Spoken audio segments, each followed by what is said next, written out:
촛불과 탄핵 그리고 조기 대선으로 출범한 문재인 정부. 참 굵직굵직한 고비마다 이분의 해안이 궁금해지곤 했습니다. 그래서 초대했습니다. 연결을 해보죠. 도올 김용옥 선생님 안녕하세요. 아유 오랜만입니다. 오랜만에 뵙습니다. 네네. 또 중요한 시기에 이렇게 초대를 저희가 하게 됐는데 요새는 근데 노자에 대한 책을 집필 중이시라고요.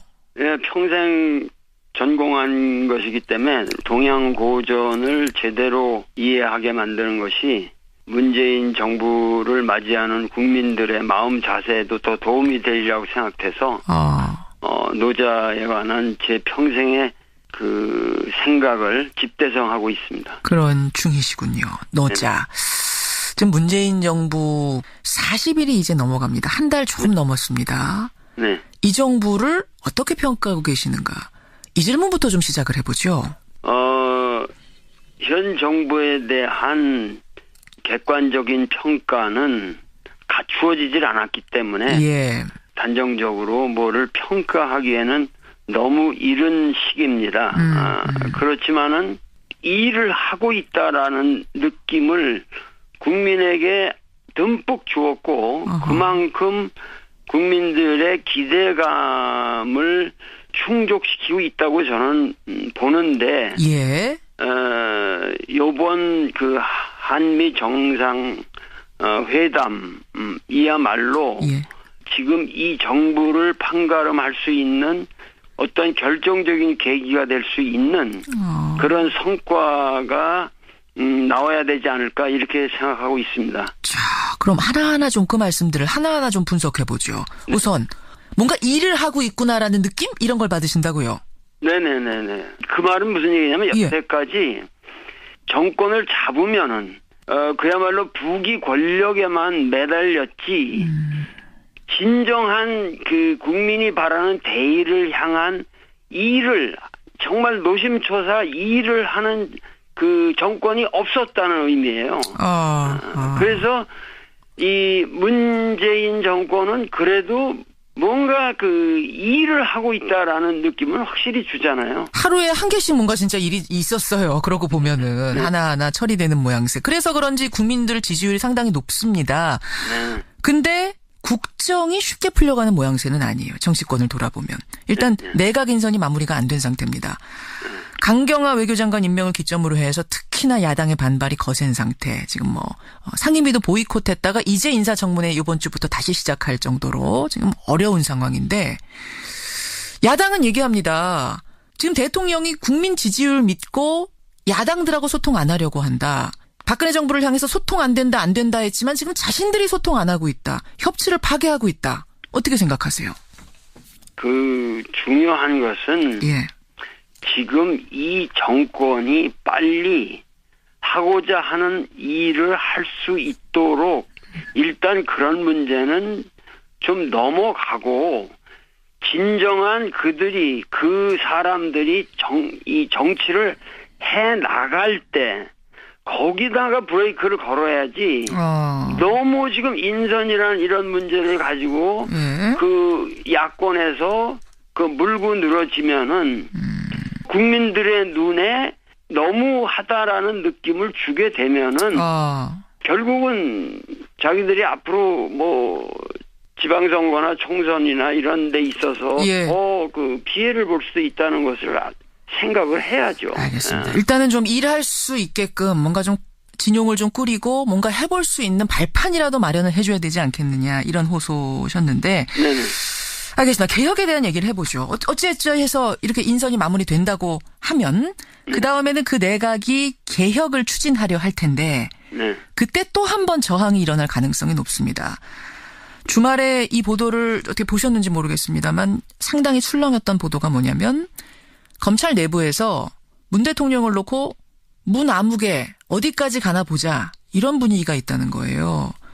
법무부 장관 한두 명만 연속으로 낙마시키고 2달만 시끄럽게 하면 국민들의 신임도가 떨어져서 지지율은 50% 밑으로 떨어질 거다. 뭐 이런 얘기들이 들린다는 겁니다. 하여튼 이 검찰은 우리나라에서 가장 변하기 어려운 집단이고 사고가 그리고 지금 법조계라고 하는 것은 예. 그동안 국민들이 재판을 받을 수 있는 그 모든 권리를 그 자체의 냉정한 그 법에 의해서 집행한 사람들이 아니라 그 법조계라고 하는 하나의 시스템 속에서 과연 자기들이 어떤 평점을 받느냐는 것을 계산하면서 국민에게 피해를 준 세력들이기 때문에 어떤 경우에도 법조계는 대대적인 개혁에 착수해야죠. 자기들 스스로 착수해야 된다. 예. 근데 이게 스스로 되겠습니까? 국민들과 정부가 같이 압력을 넣어야죠. 과거의 법조계에 대한 국민들의 인식과 예. 지금 현재 국민들이 법조계에 대해서 가지고 있는 인식은 아주 다릅니다. 촛불혁명을 거친 민심이라고 하는 것은 예. 과거의 최순실이나 이런 모든 문제가 결국은 법조계가 권력의 시녀 노릇을 하기 때문에 생기는 문제들이거든요. 그걸 국민들도 지금은 분명히 알고 있다. 그 말씀이신 거예요. 그렇고 국민들은 이러한 문제에 대해서는 확고하게 새로운 국면이 도래해야 된다는 확신이 있는 거죠. 국민들에게. 국민적인 열망이 그 어느 때보다 크기 때문에. 예, 어떻게 보면은 이 저항이라는 것도 이번에는 넘을 수 있을 것이다. 개혁이 성공할 것이다. 이런 말씀 또 올 김용옥 선생님 지금 만나고 있습니다. 그나저나 이런 와중에 국내 상황은 이런데요. 지금 이제 국외로는 한미 정상회담이 예정이 되어 있습니다. 아까 그러셨어요. 이 한미 정상회담이 굉장히 중요하다. 왜 이렇게 굉장히 중요하다 생각하셨을까요? 지금 한미 정상회담이라고 하는 것이 이게 제가 알기로 한미 정상이 만난 것이 요번이 64번째라든가 하여튼 60여 차례나 되는 기나긴 역사를 가지고 있는데 여태까지 그 한미 정상이라고 하는 것은 진정한 의미에서 정상회담이 아니었어요. 무슨 얘기냐면 이 종속적 지위에 있는 사람이 자기가 정권의 정당성이 없기 때문에 그 정당성을 인정받기 위해서 천자를 아련하러 가는 식의 회담들이었다고. 그 말하자면 조아리고 가는 회담이었다 이런 말씀이시군요. 자체내로 그 정권의 확고한 도덕성이나 정당성이 부족했기 때문에 확보가 안 되니까 그것을 인정받기 위해서 그 가장 강력한 봉인을 받기 위해서 가장 세계적으로 센 세력의 봉인을 받기 위해서 가는 하나의 그 종속적인 인준의 그런 지원이라든가 이런 것이 목적이었단 말이에요. 예를 들면 박정희가 그 케네디를 만나러 갔을 때도 그런 목적으로 갔는데 케네디가 아주 개무시를 하고 아주 푸대접을 했거든요. 그러고 나서 린든 B 존슨 때나 이제 바뀌고 나서 그 양반 돌아가고 나서 바뀌면서 이제 그 월남 파병 때문에 이제 또 대접 받기도 하고 그러니까 여러 가지 그런 역사를 쭉 놓고 볼 적에 한 번도 뭔가 구체적인 목적을 위해서 뭔가 그 미국이라고 하는 그 대국의 봉인을 받으려고 가는 것이 아니라 뭔가 미국과 해결해야 할 현안이 있고 그것에 대해서 우리가 대등하게 이야기를 해보자라는 자세로 가는 첫 회담이에요, 이거는. 이번에는 어떻게 대등하게 가는 거라고 그렇게 판단하세요? 과거는 아니었는데? 그러니까 벌써 문정인이라는 사람이 가서 얘기한 내용만 봐도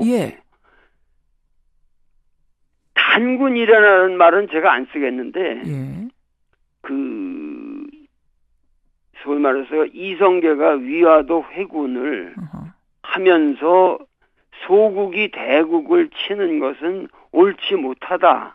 이런 메시지를 내면서 조선조를 개창한 이래 예. 아마도 대국에 가서 그러한 발언을 정당한 민족의 자존심과 자주적인 어떠한 입장에서 최소한의 상식적인 발언을 한 유례가 한 번도 없습니다. 그러니까 그러한 것을 미리 가서 얘기하도록 하게 했다는 것은 예.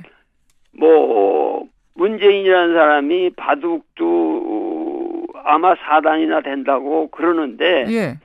결국은 정상회담을 향해서 지금 포석을 놓아가고 있다는 거죠. 잠깐만요, 선생님. 그러니까 지금 말씀하신 것 중에 두 가지예요. 하나는 문정인 특보의 그 발언 지난주 내내 뜨거웠는데 여러 논란, 찬반 논란도 있고 김 선생님 보시기에는, 도올 선생님 보시기에는 역사상 유례가 없이 잘된 거다. 일단 이런 평가를 내리시는 거고. 그건 너무도 당연한 얘기들 아니에요. 문정인이라는 사람은 그 사람은 무슨 우리가 잠깐만 한국 사람이라는 그 입장을 떠나서 예. 미국 정치학회 부회장까지 했던 사람이고 미국인들을 10여 년 동안 가서 가리켰던 사람들인데 예. 나도 미국 가면 미국 사람들을 내 제자의 입장에서 내가 얘기를 하는 거지 무슨 그 사람들을 바라보면서만 얘기를 하는 건 아니란 말이죠. 그러니까 그 입장에서 볼 적에 문정인이 가서 얘기한 내용들은 그건 최소한의 나는 무슨 큰 것이 아니라 상식적인 얘기라고 봐요. 어떤 얘기인고 하니, 그러니까 북한이 핵 동결하면 우리가 한미 군사훈련 축소할 수 있다. 그러니까 협상이란 건 주고받는 거다. 이런 얘기들을 했단 말입니다. 그때 이제 일부에서는 가지고 동맹이 깨진다면 그게 무슨 동맹이냐 이런 얘기도 했죠. 예. 근데 이제 일각에서는 아니 미국의 심기를 그렇게 건드리면 어떡하냐. 특히 한미 정상회담 이제 문재인 대통령이 가서 정상회담 해야 되는데 분위기 이렇게 살벌하게 만들면 어떡하냐고 하면서 굉장한 비난이 쏟아졌단 말입니다. 그런 말을 하는 사람들은 제가 말씀드릴 수 있는 것은 지금 여기 이렇게 디테일하게 들어가면 참 끝이 없는데 예. 가장 중요한 것은 지금 우리가 지금 노력하고자 하는 것은 예. 역사의 거대한 축을 바꾸려고 하고 있는 거예요. 촛불혁명이라고 하는 것은 단순하게 지금 정권을 바꾼 게 아니에요. 여태까지 우리가 살아왔던 방식을 근원적으로 변해야만 우리가 살 길이 있다고 하는 새로운 각성이 국민에게서 싹튼 겁니다. 그 가장 중요한 것은 우리가 이 대북 관계만 해도 남북 관계만 해도 우리가 이러한 문제에 대해서 보다 자각적으로 주체적으로 우리 스스로 문제를 해결해야만 하겠다고 하는 생각이 국민들에게 생겨나기 시작한 거고 이러한 문제들을 미국에 의존해서만 해결할 수 있는 건 아니다. 그러니까 결국은 문정인을 비판하는 사람들의 멘탈리티는 한미 동맹을 정당한 대등한 관계에서의 한미 동맹을 얘기하는 게 아니라 어떻게 하면은 우리가 정말 대미 종속을 잘할 수 있느냐 하는 그런 고민을 하는 사람들이에요. 그 사람들은 한국 사람이 아니라 그냥 미국 천민들이에요. 미국 천민들이에요. 아니 근데 이제 현실적으로는 어쨌든 우리가 좀 미국에 상당히 종속되어 있는 게 현실 아니겠느냐 하는 이제 상당히 현실적인 이야기들을 그분들은 하시는 거 아닐까요? 지금 우리나라는 전 세계적으로 경제적인 지표만 봐도 10위권에 그런 10위권 주변에 있는 나라고 이 과학기술이라든가 우리가 새로운 신기술을 개발하고 IT라든가 이런 여러 가지 지금 이 객관적인 통계에는 우리나라가 5위 아닙니다. 5위. 그러니까 이 나라가 결코 이렇게 어려운 상황에서도 이 자리까지 왔다고 하는 것은 세계적인 국가의 반열이 들 수 있는 훌륭한 나라일 뿐만 아니라 미국에 있어서는 우리가 한미동맹이라는 것을 우리 측에서만 생각할 것이 아니라 예. 미국 측에서 만약에 이 동아시아에서 한국이라고 하는 이 위대한 우방이 없으면 미국은 존재하지도 않아요. 이 시대 이자에서 미국은 족보가 없는 나라가 되는 거예요. 그만큼 한국은 위상이 크고 그러기 때문에 그러한 데 대한 자부감을 가지고 그거를 지렛대로 해서 미국과 협상을 우리는 할 충분한 이유가 있습니다. 충분한. 우리가 그동안 너무 스스로 위축돼 있었던 걸까요? 너무 자신감이 없었던 걸까요? 위축될 정도가 아니라 예. 완전히 그 임진왜란 같은 거를 갖다가 그 이순신 같은 그런 위대한 명장들이 사실은 그 국난을 극복했음에도 불구하고 선조가 뭐라 그랬냐면 예. 그 명나라에서 온 천병이 우리를 구해줬지 이순신은 아무런 공로가 없다고 그랬어요. 그 사람이. 그랬었죠. 예, 그러니까 무슨 얘기냐면은 완전히 그 뭐 위축 정도가 아니라 예. 그 자멸 아주 그 자기를 그 비하시키는 것이 그것이 상식화돼 있다는 얘기죠. 자기 비하, 우리 스스로. 자기 비하가 상식화돼 있다는 거예요. 미국 앞에 서면 작아지는, 강대국 앞에 서면 작아지는 어떤 그런 뭐 관습이라 그럴까요? 우리의 관성이 지금까지도 남아 있는 거다. 이거를 지금은 털 때가 됐다고 보세요. 촛불을 계기로 털 때가 됐다고 보시는 거예요. 털어야만 되고 그리고 이 남북 문제라는 것을 우리 스스로 그 좌표를 설정해서 예. 차곡차곡 어떠한 목표를 향해서 나아감으로써 예. 지금 예를 들면 뭐 그 태권도만 해도 엊그저께 북한에서 왔고 평창 올림픽도 우리가 서로 같이 단일팀 같이 이거를 한번 행사를 치러보자. 예. 이런 것들이 얼마나 아름답고 좋은 얘기입니까? 그러니까 이런 모든 것들이 새로운 국면이 벌어지고 있는데 예. 그러한 것에 의해서 뭐냐면은 미국으로 하여금 동아시아 질서를 그 무슨 미사일 방어 체계니 말이죠. 이런 예. 터무니없는 이미 닉슨 독토린에서부터 이미 미국이 회전한 그러한 문제를 놓고 이제 와서 이 동아시아 질서를 전쟁 패러다임으로 평화 패러다임으로 가지 않고 전쟁 패러다임으로 간다면 예.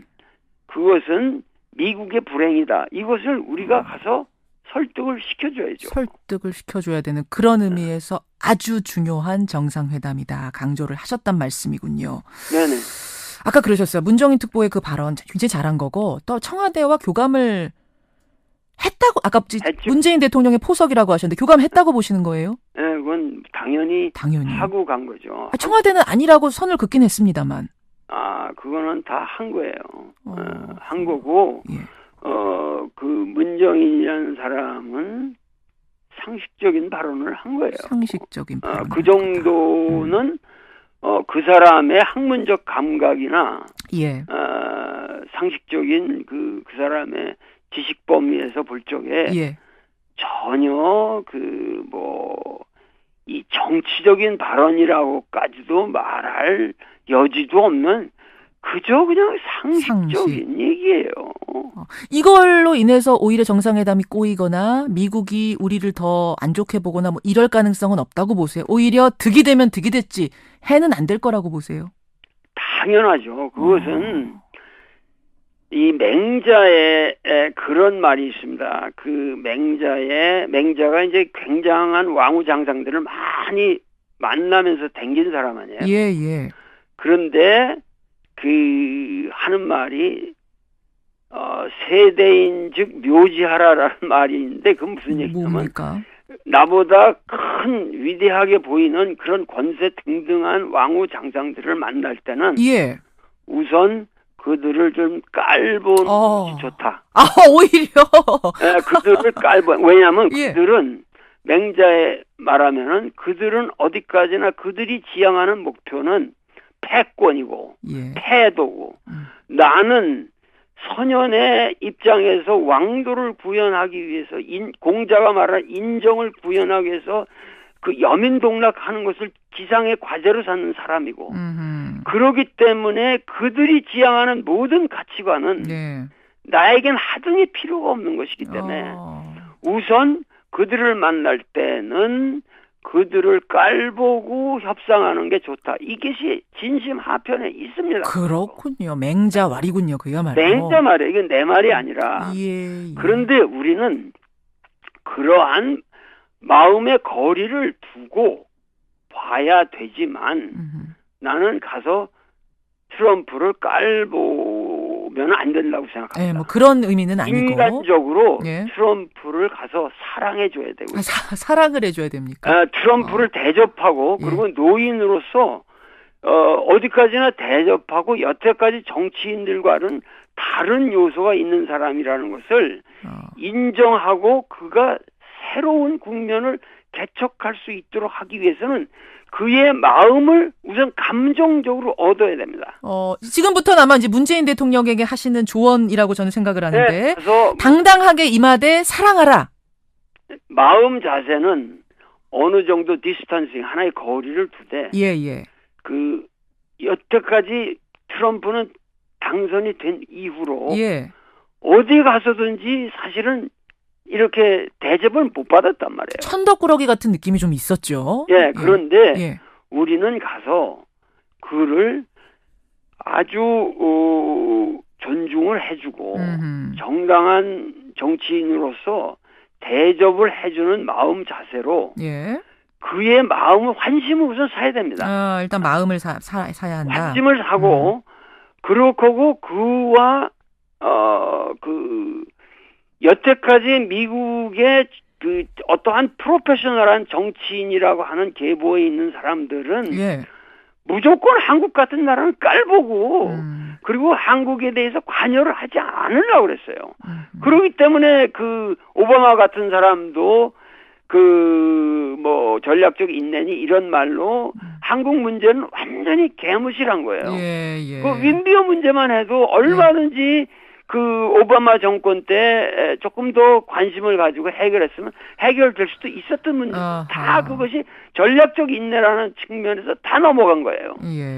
그러기 때문에 그러한 의미에서 새로운 관여 정책을 하겠다고 나온 것은 상당히 우리로 볼 때는 좋은 일이고 단지 트럼프가 그 관여라고 하는 의미가 그 북한에다가 뭐 무력 행사를 하든가 이런 식의 관여가 아니라 얼마든지 평화의 이니셔티브를 가지고 미국이 북한을 설득시킬 수 있는 얼마든지 여지가 있다.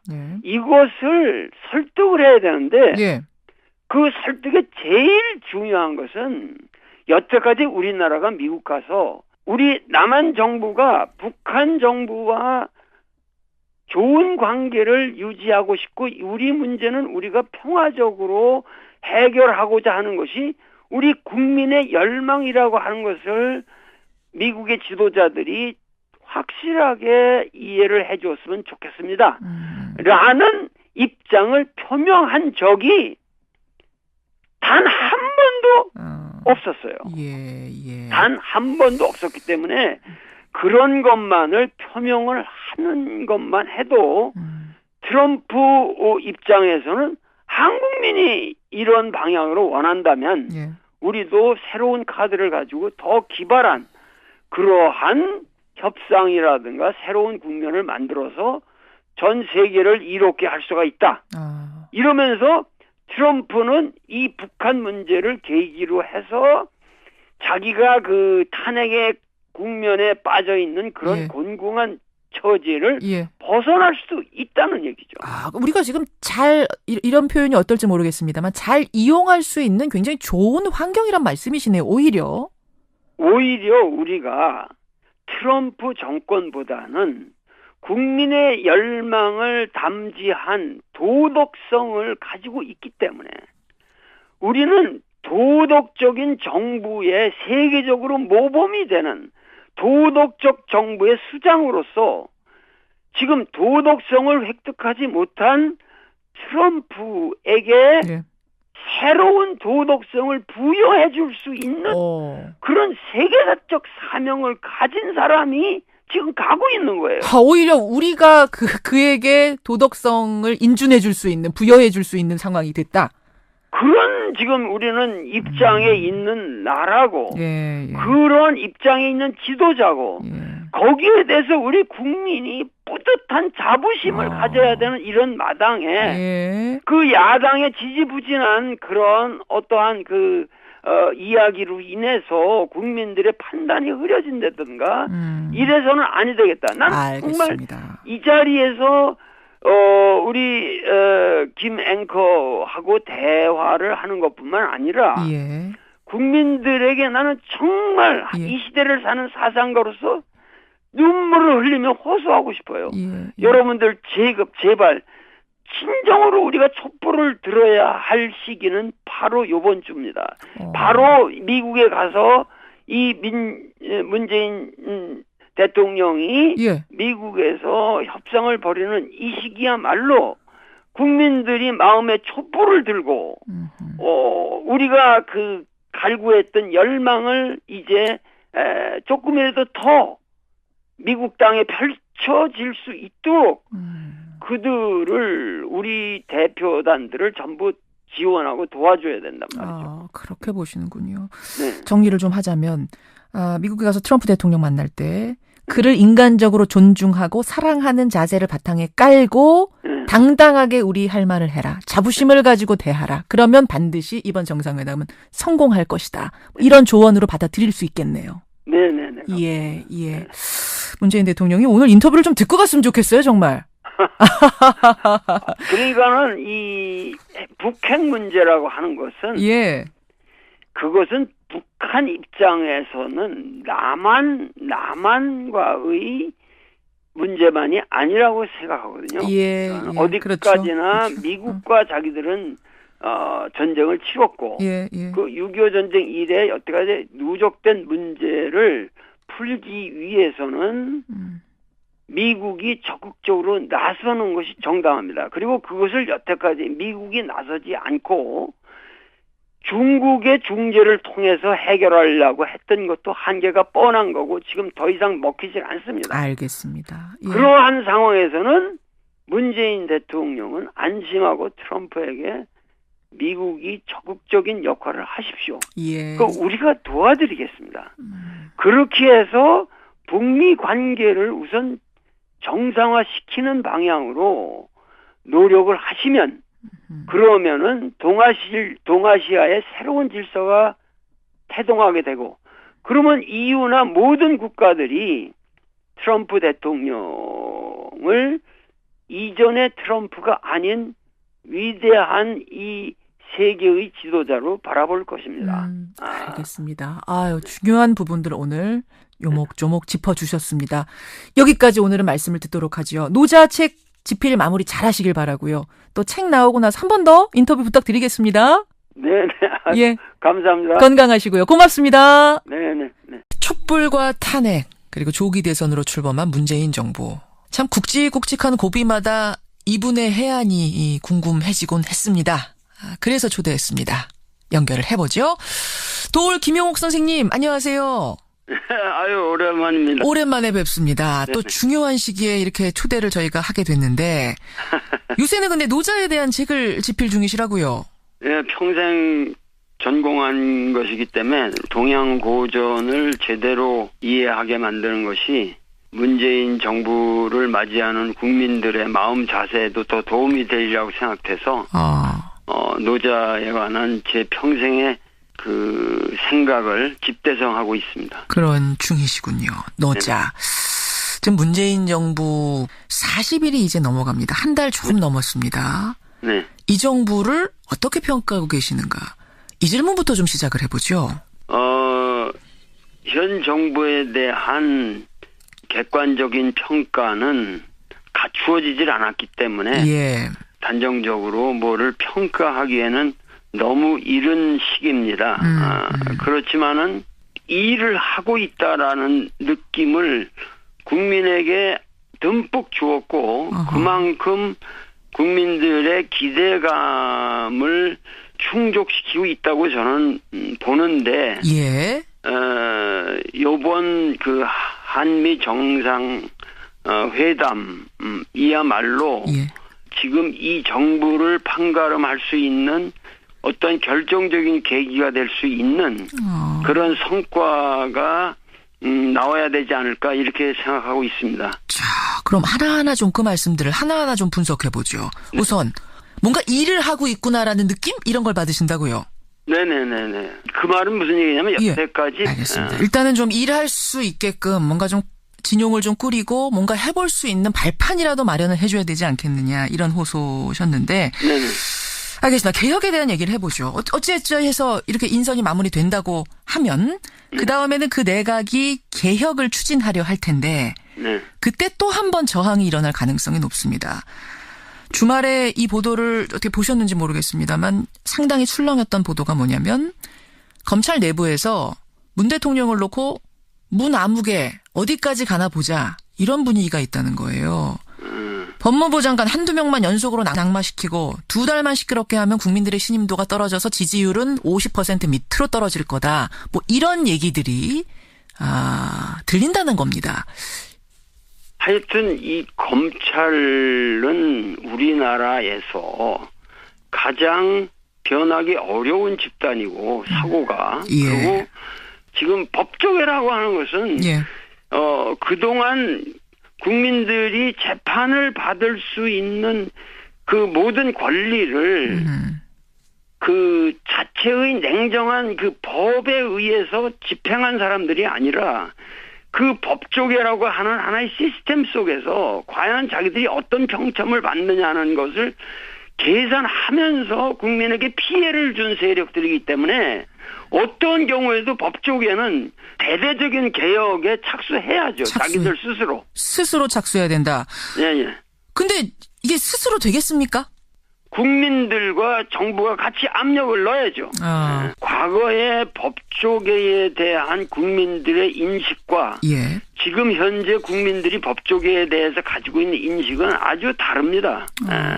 촛불혁명을 거친 민심이라고 하는 것은 예. 과거의 최순실이나 이런 모든 문제 정권을 잡으면은 그야말로 부귀 권력에만 매달렸지 진정한 그 국민이 바라는 대의를 향한 일을 정말 노심초사 일을 하는 그 정권이 없었다는 의미예요. 그래서 이 문재인 정권은 그래도 뭔가 그 일을 하고 있다라는 느낌을 확실히 주잖아요. 하루에 한 개씩 뭔가 진짜 일이 있었어요. 그러고 보면은 하나하나 처리되는 모양새. 그래서 그런지 국민들 지지율이 상당히 높습니다. 근데 국정이 쉽게 풀려가는 모양새는 아니에요. 정치권을 돌아보면. 일단 내각 인선이 마무리가 안 된 상태입니다. 강경화 외교장관 임명을 기점으로 해서 특히나 야당의 반발이 거센 상태. 지금 뭐 상임위도 보이콧했다가 이제 인사청문회 이번 주부터 다시 시작할 정도로 지금 어려운 상황인데 야당은 얘기합니다. 지금 대통령이 국민 지지율 믿고 야당들하고 소통 안 하려고 한다. 박근혜 정부를 향해서 소통 안 된다 했지만 지금 자신들이 소통 안 하고 있다. 협치를 파괴하고 있다. 어떻게 생각하세요? 그 중요한 것은 예. 지금 이 정권이 빨리 하고자 하는 일을 할 수 있도록 일단 그런 문제는 좀 넘어가고 진정한 그 사람들이 이 정치를 해 나갈 때 거기다가 브레이크를 걸어야지. 너무 지금 인선이라는 이런 문제를 가지고 그 야권에서 그 물고 늘어지면은 국민들의 눈에 너무하다라는 느낌을 주게 되면은 결국은 자기들이 앞으로 뭐 지방선거나 총선이나 이런 데 있어서 그 피해를 볼 수도 있다는 것을 생각을 해야죠. 그것을 인정받기 위해서 그 가장 강력한 봉인을 받기 위해서 가장 세계적으로 센 세력의 봉인을 받기 위해서 가는 하나의 그 뭐랄까 종속적인 인준의 뭐 그런 지원이라든가 이런 것이 목적이었단 말이에요. 예를 들면 뭐 박정희가 그 케네디를 만나러 갔을 때도 그런 목적으로 갔는데 케네디가 아주 뭐 개무시하고 아주 푸대접을 했거든요. 예, 예. 그러고 나서 뭐 린든 B 존슨 때나 이제 바뀌고 나서 그 양반 돌아가고 나서 예. 바뀌면서 이제 그 월남 파병 때문에 이제 또 대접받기도 하고 뭐 그러니까 여러 가지 그런 역사를 쭉 놓고 볼 적에 예. 한 번도 뭔가 구체적인 목적을 위해서 그 뭔가 그 미국이라고 하는 그 대국의 봉인을 받으려고 가는 것이 아니라 뭔가 미국과 해결해야 할 현안이 있고 예. 그것에 대해서 우리가 대등하게 이야기를 해보자라는 자세로 가는 첫 회담이에요, 이거는. 이번에는 어떻게 대등하게 가는 거라고 그렇게 판단하세요? 과거는 아니었는데? 그러니까 벌써 문정인이라는 사람이 가서 예. 얘기한 내용만 봐도 예. 단군이라는 말은 제가 안 쓰겠는데 예. 그 소위 말해서 이성계가 위화도 회군을 하면서 소국이 대국을 치는 것은 옳지 못하다. 제가 결국은 법조계가 권력의 시녀 노릇을 하기 때문에 생기는 문제들이거든요. 그걸 국민들도 지금은 분명히 알고 있다. 그 말씀이신 거예요. 그렇고 국민들은 이러한 문제에 대해서는 확고하게 새로운 국면이 도래해야 된다는 확신이 있는 거죠, 국민들에게. 국민적인 열망이 그 어느 때보다 크기 때문에 어떻게 보면은 이 저항이라는 것도 이번에는 넘을 수 있을 것이다. 개혁이 성공할 것이다. 이런 말씀 또 올 김용옥 선생님 지금 만나고 있습니다. 그나저나 이런 와중에 국내 상황은 이런데요. 지금 이제 국외로는 한미 정상회담이 예정이 되어 있습니다. 아까 그러셨어요. 이 한미 정상회담이 굉장히 중요하다. 왜 이렇게 굉장히 중요하다 생각하셨을까요? 지금 한미 정상회담이라고 하는 것이 뭐 이게 제가 알기로 뭐 한미 정상이 만난 것이 뭐 요번이 64번째라든가 하여튼 60여 차례나 되는 기나긴 역사를 가지고 있는데 여태까지 그 한미 정상이라고 하는 것은 진정한 의미에서 정상회담이 아니었어요. 무슨 얘기냐면 이 종속적 지위에 있는 사람이 자기가 정권의 정당성이 없기 때문에 그 정당성을 인정받기 위해서 천자를 아련하러 가는 식의 회담들이었다고. 그 말하자면 조아리고 가는 회담이었다 이런 말씀이시군요. 자체내로 그 정권의 확고한 도덕성이나 정당성이 부족했기 때문에 확보가 안 되니까 그것